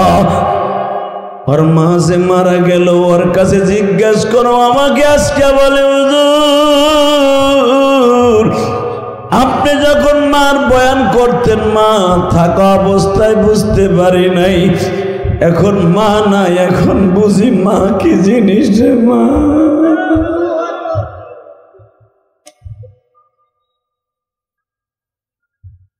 আল্লাহ আমার দাড়ি পাকা বাজানদের মাকে তুমি মাফ করে দিও, কবরটা জান্নাতের টুকরা বানায় দিও। বাজান যেই জানালার কাছে মা দাঁড়ায় দাঁড়ায় আপনার জন্য অপেক্ষা করতো, আমার বাপ কোন সময় জানি আইব, দোকান থেকে আইব, আমার ছেলে বাজার থেকে আইব, জানালাটা ঠিকই আছে কিন্তু মা আর ওখানে দাঁড়ানো নাই। এই কোরআন হাতে নিয়ে বলছি, কোনো সন্তান যদি কোনোদিন মায়ের জন্য কাঁদে, মার চোখের পানি যেরকম সন্তানের জন্য কবুল হয়, সন্তানের চোখের পানি মার জন্য কবুল হয়। আল্লাহ আমাদের সকলের মাকে আপনি মাফ করে দেন। তাকান এদিকে। হালিমায়ে সাদিয়া তখন তো তায়েফে ছিলেন না, মক্কায় ছিলেন। হালিমায়ে সাদিয়ার বাড়ি তো তায়েফে। আমি গুনাহগার 3 বার গেছি হালিমায়ে সাদিয়ার বাড়িতে। যেই কুয়ার থেকে আমার নবী পানি উঠাইয়া ছাগলরে খাওয়াইতেন, ওই কুয়ার মধ্যে এখন পানি নাই, সরকার বন্ধ করে দিছে। কিন্তু বাবারে ওই কুয়াটা এত বরকতপূর্ণ কুয়া, ওই কুয়ার পানি জীবনে একবার কেউ পান করলে রোগ থাকতো না। আমার নবী ওই কুয়ার থেকে 1-2 বার পানি উঠাইয়া ছাগলরে খাওয়ায় নাই। দেখো কেমনে কান্দে। কারে দেখাবা মনের ব্যথা, বান্ধব সে আর নাই, যার হারাইছে সে বুঝাছে জগতের মাজা। দেখো এরা দুইজন কি লাগে আমি জানি না, তবে একজন আরেকজনকে বুকে নিয়ে মাপ চাওয়া এটা পৃথিবীর অনেক বড় দামি কাজ। আলহামদুলিল্লাহ বলতে পারেন না? আল্লাহ আমাদের সবার চোখের পানিগুলো কবুল করেন। জোরকানা আমিন। তাকান এদিকে, আমার দিকে, কোনো দিক তাকায়েন না। হালিমায়ে সাদিয়ার কানে খবর গেল, আমি যেই তায়েফে আমার ছেলে মোহাম্মদকে লালন পালন করছি, ওই তায়েফে আমার ছেলেরে 3 বার বেহুশ করছে। হালিমা আমার নবীর এমন একজন মা ছিলেন, যেই মাকে আমার নবী কোলে কইরা গোসলখানায় নিতেন। আপনাকে মন খারাপ? তাহলে আমার কথা বোঝেন নাই? আমার নবী হালিমায়ে সাদিয়ারে কোলে করে গোসলখানায় নিতেন। আমার নবী হালিমায়ে সাদিয়াকে রান্না করে নিয়ে যেতেন কোলে করে। আমার নবী হালিমায়ে সাদিয়াকে কোলে লইয়া নিজের চকিতে বসাইয়া, কোলের মধ্যে বসাইয়া নিজের হাতে খাবার খাওয়াই দিতেন। হালিমায়ে সাদিয়াকে আমার নবী নিজে, যখন হালিমার বয়স 100 বছরের উপরে, মা হালিমায়ে সাদিয়ার কবর কিন্তু জান্নাতুল বাকি কবরস্থানে মা আয়েশার কবরের সাথে। হালিমায়ে সাদিয়া আমার বিশ্ব নবীকে এত ভালোবাসতেন, কে যেন একটা ভুয়া খবর দিছে বাতাসের মাধ্যমে যে নবী মুহাম্মাদের পায়ে কে যেন একটা আঘাত করছে। আমি দেখবো এখন নবীর আশেক কয়জন আছে। যখন বলছেন নবীর পায়ে আঘাত করছে, হালিমায়ে সাদিয়ার 100-র উপরে বয়স, হাঁটতে পারে না, গুজা দিয়ে হাঁটে। এমতো অবস্থায় হালিমায়ে সাদিয়া লাঠিতে বর দিয়া দিয়া নবীর বাসায় হাজির। বাজানরে আমার বিশ্ব নবী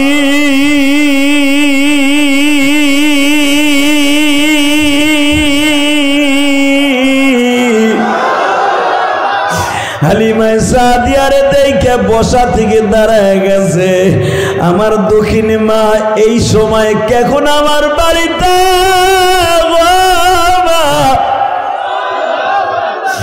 হালিমায়ে সাদিয়া বলে, মুহাম্মদ রে, আমি শুনতে পাইলাম বাবা কোন বেঈমান বলে তোমার পায়ে একটা বল্লম দিয়ে আঘাত করছে।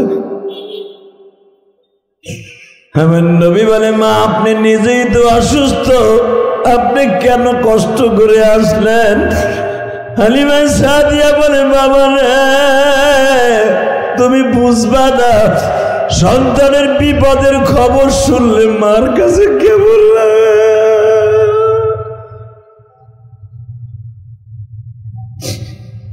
বাজান মাঝে মাঝে আমি একটা ঘটনা বলি, তোমাদের মনে আছে কিনা জানি না। মা যখন শোনে সন্তান বিপদে পড়ছে, দুনিয়ার এমন কোনো বাধা নাই মারে আর ঠেকায় রাখতে পারে। শরীয়তপুর সখীপুরের একটা ঘটনা বাজার, পৃথিবীর শ্রেষ্ঠ ঘটনাদের মধ্যে বর্তমান ডিজিটাল যুগে একটা উল্লেখযোগ্য ঘটনা। মা টেলিফোনে ছেলেটারে বলছে, বাবা গো, তোমার বোনের স্যান্ডেল 2 জোড়া ছিঁড়ে গেছে, আমি মায়ের কাপড়টাও ছিঁড়ে গেছে, 2টা কাপড় দিবি বাবা?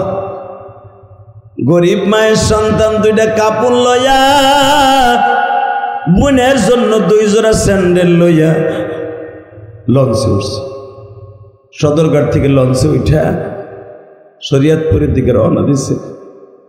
যুবক ভাই, যারা জীবনে লঞ্চে চড়ছেন তারা বুঝেন, লঞ্চের নদীর মাঝখানে যখন ঝড় উঠে তখন বুঝতে পারতেন যে কত ভয়ঙ্কর দৃশ্য হয়। সদরঘাট থেকে লঞ্চটা ছাইরা চাঁদপুরের উদ্দেশ্যে যখন রওনা দিছে, বাস্তব ঘটনা, গজারিয়া ঠোঁটায় যখন চাঁদপুরের 3 মোহনার নদীর মাঝখানে গেছে, লঞ্চের মধ্যে ঝড় উঠে গেছে নদীতে। লঞ্চ এখন এইরকম করে মানুষগুলা কেউ লাফাই লাফাই পড়ে। আপনারা জানেন 400 যাত্রীর মধ্যে মাত্র 28 জন যাত্রী বেঁচে ছিল, আর সব মারা গেছে। ঐতিহাসিক বাংলাদেশের জন্য লঞ্চ ডুবির এইটাই ছিল শ্রেষ্ঠ। বাজান রে, এই শরীয়তপুরের ছেলেটা ছিল ইঞ্জিনের পাশে বসা, মার কাছে টেলিফোন দিয়েছে, মা মনে হয় কয়েক মিনিটের ভিতরে আমাদের লঞ্চটা ডুবে যাবে গো মা, ও মা লঞ্চটা ডুবে যাবে। বাজান এই কথাটা শুনতে দেরি আছে, মা পাগলের মতো টেলিফোনটারে ফেলায় দিয়া মা মেঘনা নদীর মোহনায় যাইয়া লাফ দিয়া বাবা নদীর মধ্যে পড়ছে।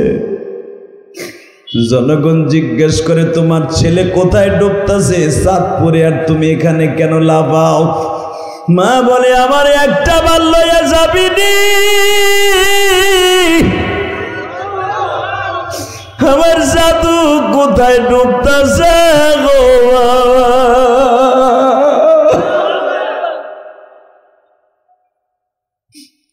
মার মতো দরদি যুবক,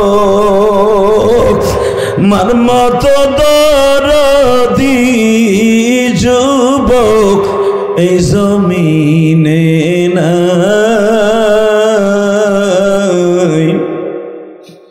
মা বলিয়া ডাক দিলে গো আল্লাহ খুশি হয়।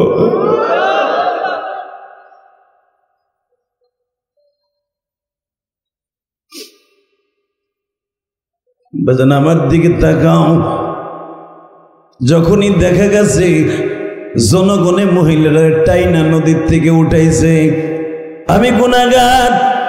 ওই লঞ্চটা ডোবার বাজান প্রায় 23-24 দিন পরে শরীয়তপুর বাংলা বাজার গেছিলাম মাহফিল, ওই ছেলেটার বাড়ির পাশ।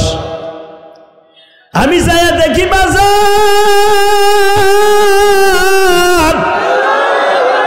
যেই ফেরিঘাটে মহিলা লাফ দিয়া নদীর মধ্যে নামছিল, ওই ফেরিঘাটে ওই মহিলা উলঙ্গ হইয়া নাচতেছে। আমারে জিজ্ঞেস করে, হুজুর জানেন এই মহিলাটা কে? কে বাবা? হুজুর এই যে সেই মহিলা, যেই মহিলা সন্তান লঞ্চে ডুবে মারা গেছিল। ঘটনাটা শুনলাম বাবা, আপনারা তো পেপারে শুনছেন। লঞ্চটা ডুবার আগে আবার ফোন দিছে, মা ও মা, লঞ্চটা ডুবে গেলে তোমার জাদুরে আর পাইবে না গো মা, তুমি যদি আমার জন্য দোয়া কইরো, কিয়ামতের মাঠে তোমার সাথে দেখা হইব মা। বাজান আপনারা জানেন, ছেলেটা পকেটের মধ্যে তার ঠিকানাটা লেখিয়া পকেটে রাইখা দিছি। লঞ্চটা ডুবে গেল বাবা। লঞ্চটা ডুবার পরে আহারে আর্মিরা, বিডিআররা, র্যাবেরা যখন লাশ খুঁজা খুঁজা লঞ্চের ভিতর থেকে উঠাইতেছে, বাজান এই প্যান্টটা সিরিয়া গেছে, ঠিকানাটা বের হয়ে গেছে, ঠিকানা অনুসারে ছেলেটার বাড়িতে লয়ে গেছে। 5 দিন পর্যন্ত ছেলেটা ওই ইঞ্জিনের পাশেই ছিল বাবা লঞ্চে। যখন ডুবারুরা তাকে উঠাইয়া বাড়িতে লয়ে গেছে, 5 দিনের পচা লাশ, দুর্গন্ধে কোনো মানুষ যাইতে পারে না গো। পচা লাশের কাছে কোনো মানুষ যায় না। ইমাম সাহেব গন্ধে তাড়াতাড়ি জানাজা করে দিছে বাবা। কিন্তু একজন মাত্র দরদির নাকের মধ্যে গন্ধ লাগে না, সে হলো জনম দুঃখিনী মা।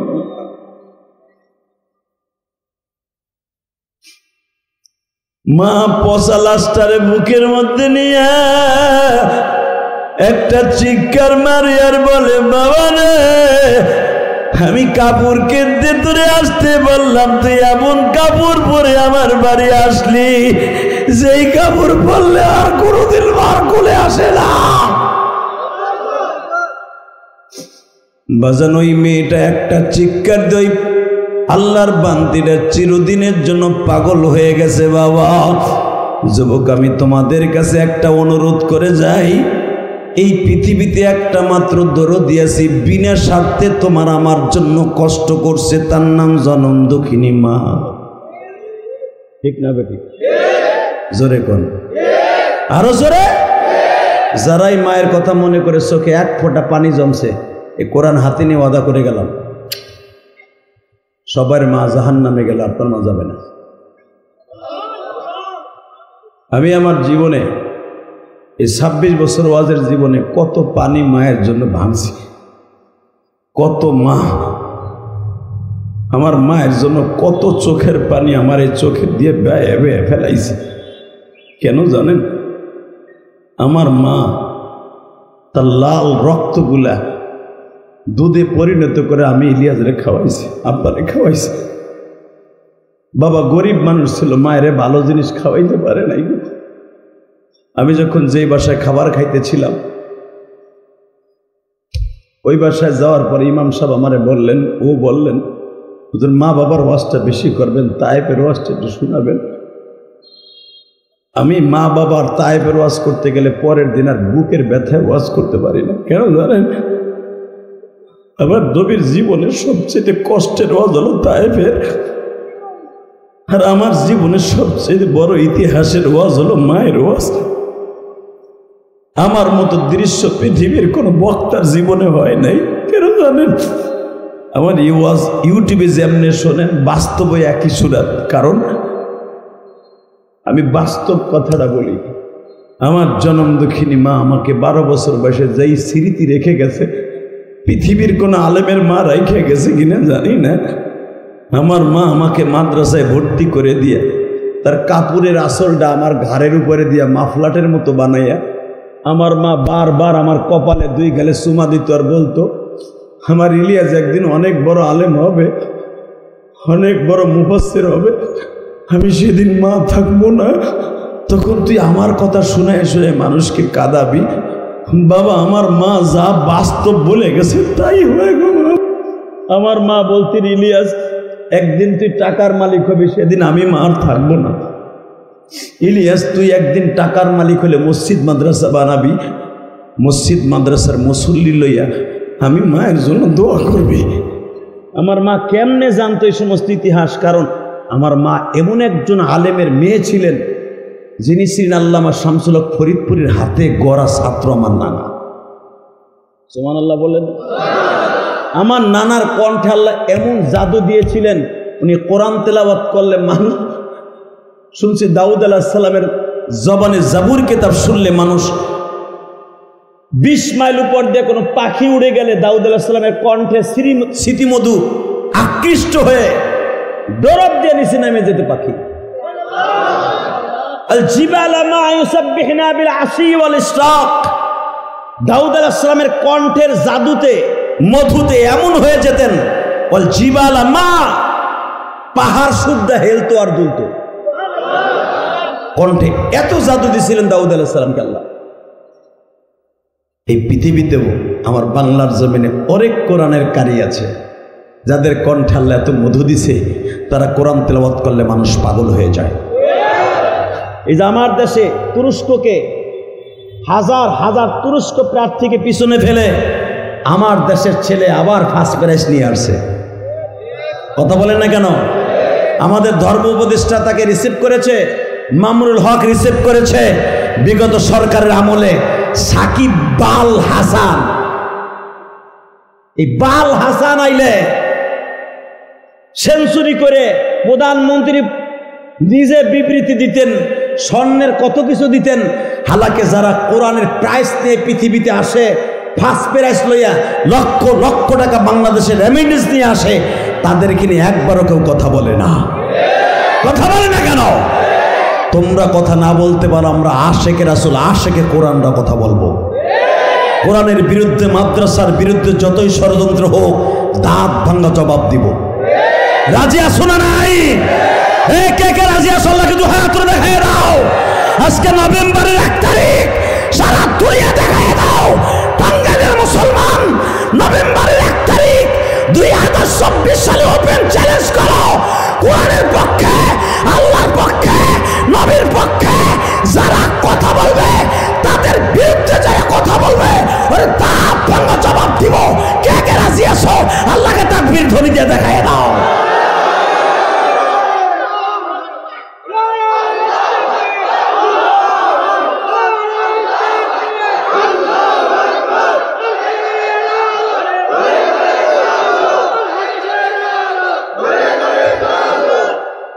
মারহাবা বলেন।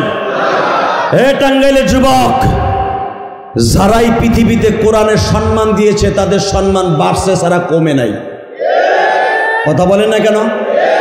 আল্লামা দেলাওয়ার হোসেন সাঈদী সহ বাংলার জমিন থেকে যত বড় শায়েখরা কবরে চলে গেছে কোরআনের খেদমত করে, তাদের দাম আছে না নাই? আর যারা মানুষের সাথে খারাপ ব্যবহার করে মরে গেছে, তারা মরার সাথে সাথে জনগণ আলহামদুলিল্লাহ বলছে।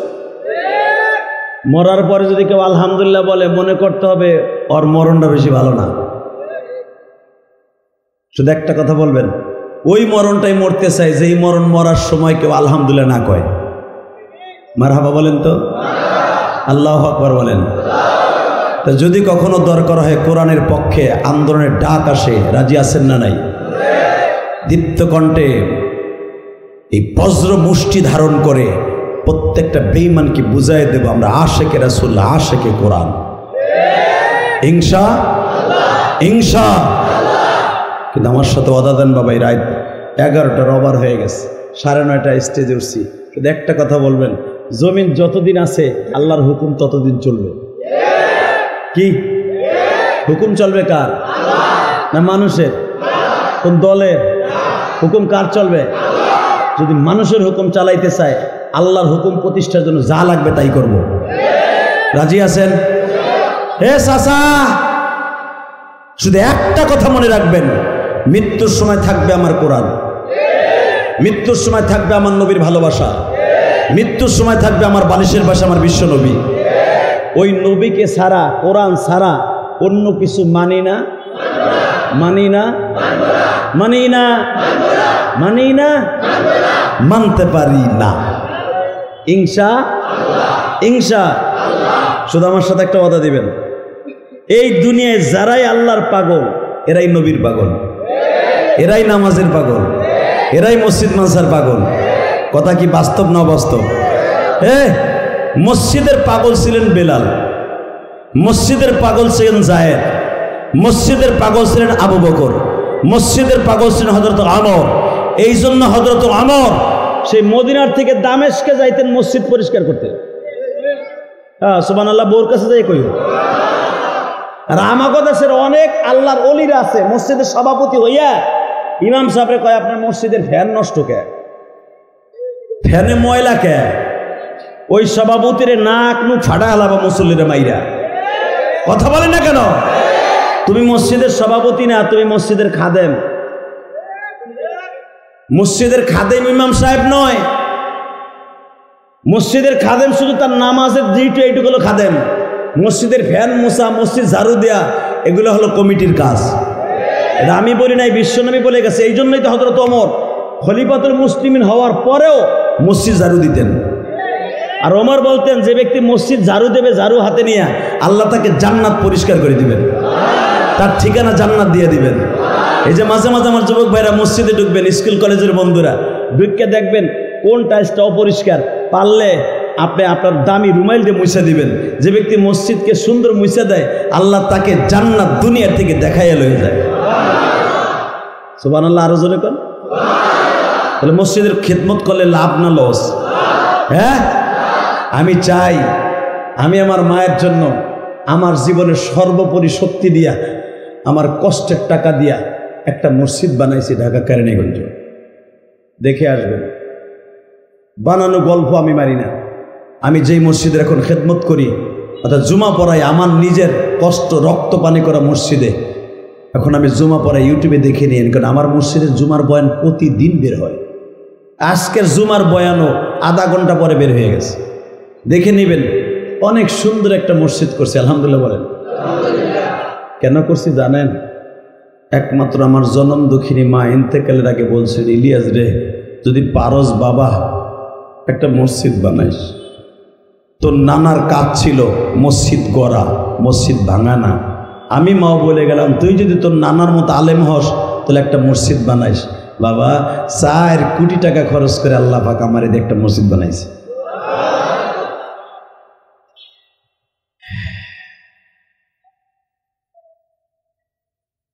মন খারাপ আপনাকে? মনে রাখবেন, বিশ্বনবী বলেছেন, মান বানা লিল্লাহি মাসজিদান বানাল্লাহু লাহু বাইতান ফিল জান্নাহ। যে মসজিদ বানাই দেবে তাকে আল্লাহ জান্নাতে ঘর বানাই দেবে। দুনিয়া আর কোনো জায়গায় পাবেন না যে আল্লাহ ঘর বানাই দেবে আর একটা কাজ করলে, কিন্তু মসজিদ বানাইলে আল্লাহ জান্নাতে ঘর বানাই দেবে। তাহলে মসজিদ বানাবার দরকার আছে না নাই? মসজিদে দান করার দরকার আছে না নাই?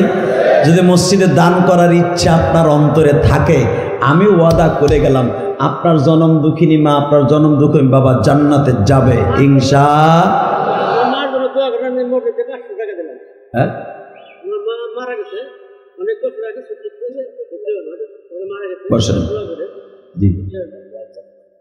আল্লাহ জোরে কোন আমিন। দেখছেন, আমি কিন্তু চাই নাই, সে পাগলের মতো নিয়ে আসছে। এই দানটাই কিন্তু আজকে সর্বপ্রথম কবুল হলো।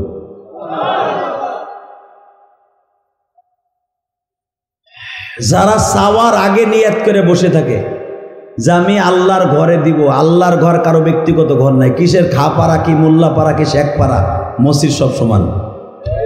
ইলিয়াস রহমান জিয়াদি মসজিদ করছে ওই যে কেরানীগঞ্জ, ওটাও আপনার, ওটা আমার না। হয়তো আমি জায়গা কিনে করাইছি আল্লাহ আমারে দিয়া, এটা আমার সম্পদ না। সম্পদ কার? আপনার আমার সবাই। তাকান এদিকে। আমি এখানে আসার আগে খাইতে বসছি, এই সময় আমার খুব মোহাব্বতের মানুষ রফিক ভাই না, রফিক যে আমার মসজিদে 500 টাকা দিল, তুমি না রফিক না তোমার নাম? মারহাবা বলেন। সেটা আমার অনেক ভক্ত, আলহামদুলিল্লাহ বলেন। বিলবর্ণী থেকেও আমাকে অনেক ভালোবাসতো। তো আমার খাওয়ার সময় বলে আপনার মায়ের মসজিদে দিলাম। আপনি কই? সেই কোন বাড়িতে খাইতে গেছে আরে খুঁজে বের করছে। এই যে মনের থেকে যারা টাকা দেয়, মনে করবেন এইটাই জান্নাতের 1 নম্বর হাতিয়ার। শুধু আমার দিক তাকায় থাকবেন, কোনো দিকে যাবেন না ইনশাল্লাহ। বলেন তো, আমার সাথে একটা ওয়াদা দেন তো, আজকের চোখের পানি কবুল হবে। চোখের পানি কবুল হবে শুধু একটা শর্তে। সে শর্তটা হলো এই, আমি ইলিয়াস রহমান জিহাদি যদি আল্লাহ আমাকে জান্নাত দেয়, আমরা একসাথে যাব। আপনারা মনে আমার সাথে যাবেন না? যাবেন? যদি যান আমি যা কবর শুনতে হবে না?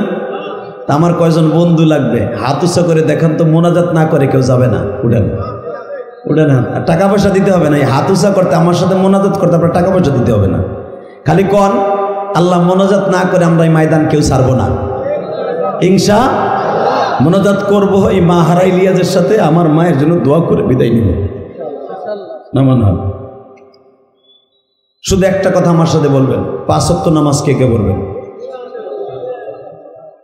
আল্লাহ এই হাতগুলো তুমি কবুল করো না আল্লাহ। আল্লাহ এই হাতগুলো কবুল করো। 5 ওয়াক্ত নামাজ পড়ার সুযোগ দান করো। নামান হাত।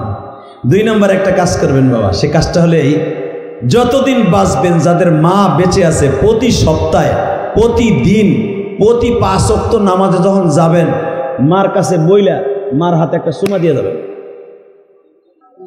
ইনশাল্লাহ। বলেন। এখন যদি আপনি কোন হুজুর আমার তো মা নাই, আমি কার কাছে চুমা দেব?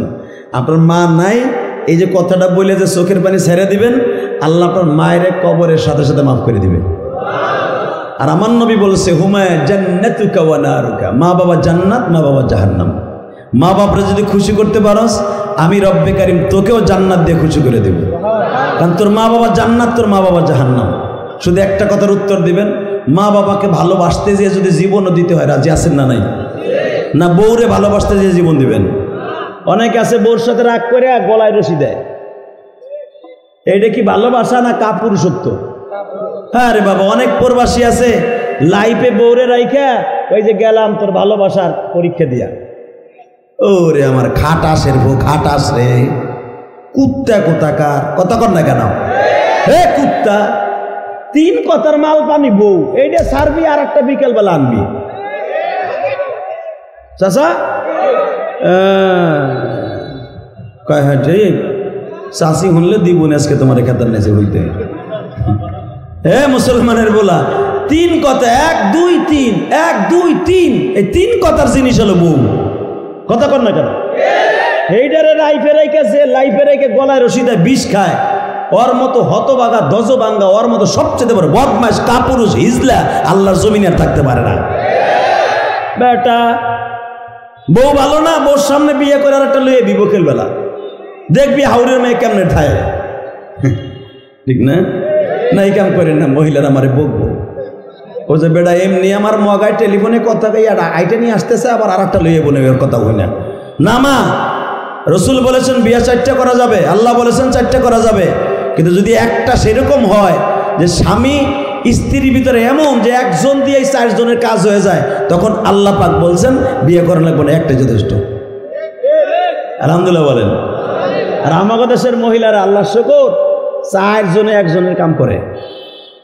স্বামীর খেদমত কারে কয় দেখায় দেয়, ঠিক না বেঠিক?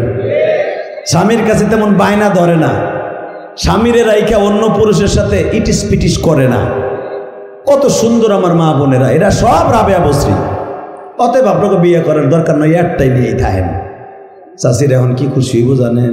ঠিক কথা বলছেন, ঠিক কথা বলছেন, এটাই ঠিক কথা। আলহামদুলিল্লাহ বলেন বাজান। তবে 4টা আপনি করবেন, আমি আপনাকে না করব না, একটা শর্তে যদি দেখেন আপনার মা বাবার অন্তরে আপনার বহু কষ্ট দেয়, তখন আর কোনো 4 দেওয়ার 5টা নাই, ছাড়বেন আর ধরবেন। যে কটায় যে আপনার কালি ভরে, কিন্তু 4টার উপরে না। আমি জানি আমার দেশের মা বোনরা শ্বশুর শাশুড়ি অনেক খেদমত করে, আল্লাহ তাদেরকে আপনি জান্নাত নসিব করে দিয়েন। মারে ভালোবাসতে যে যদি অনেক কষ্ট হয়, রাজি আছেন না? একটা ছেলে, বিশ্বাস করেন, অক্টোবর মাসের 25 তারিখ আমি একটা জায়গায় ওয়াজে গেছিলাম, এই আপনাকে টাঙ্গাইলি, এই যে এলেঙ্গা না, এলেঙ্গার পরে যে মাহফিলটা গেলাম, ওইখানে একটা ছেলে, তার বাড়ি হলো সে তোমার যে নেত্রকোনা বাড়ি।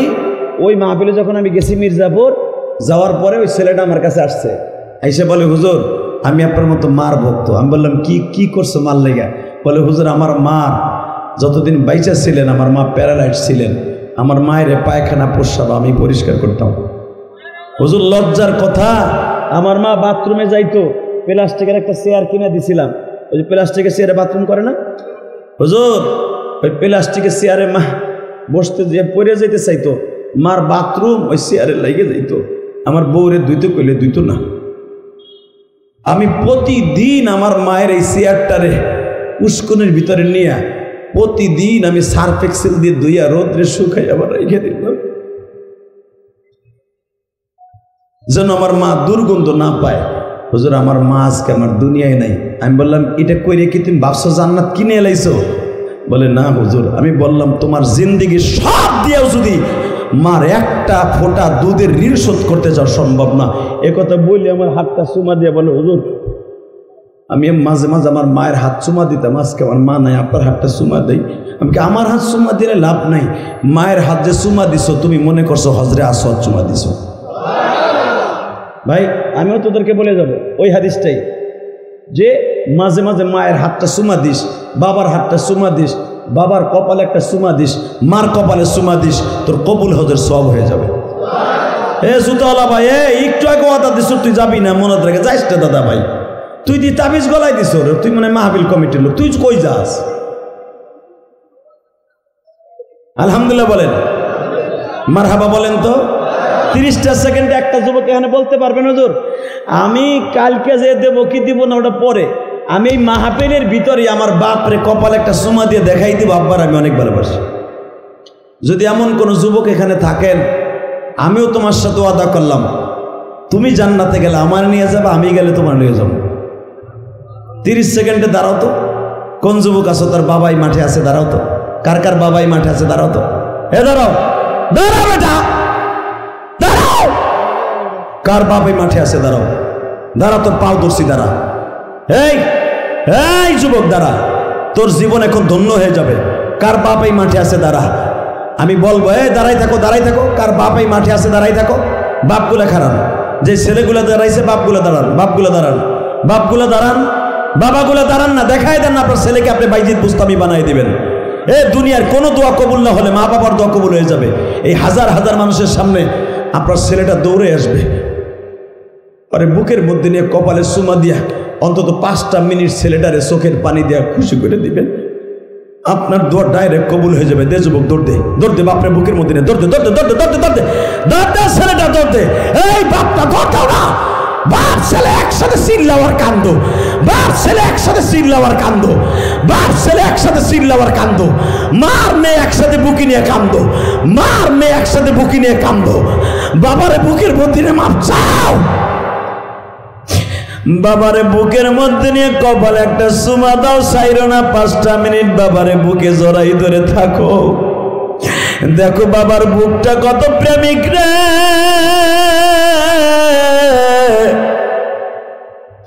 বাবার বুকটা কত প্রেমিক।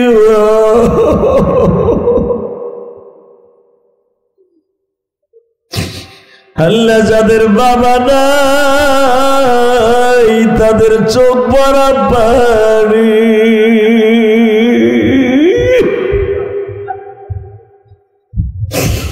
এরা মনে মনে ভাবে যে হাদিস আমার তো বাবা নাই রে।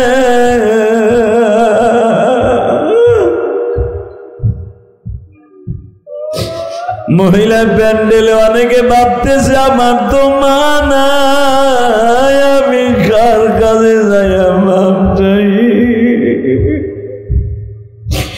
যুবক ভাই, আমিও যখন গোপালগঞ্জ মায়ের কবরের কাছে যাই, তোমাদের এই কান্নাকাটির দৃশ্যগুলা মায়ের কবরের কাছে গেলে মনে পড়ে, মা আমি কত যুবকরে মার কাছে বাবার কাছে মাপ চাওয়াই, আমার তো তুমি নাই মা।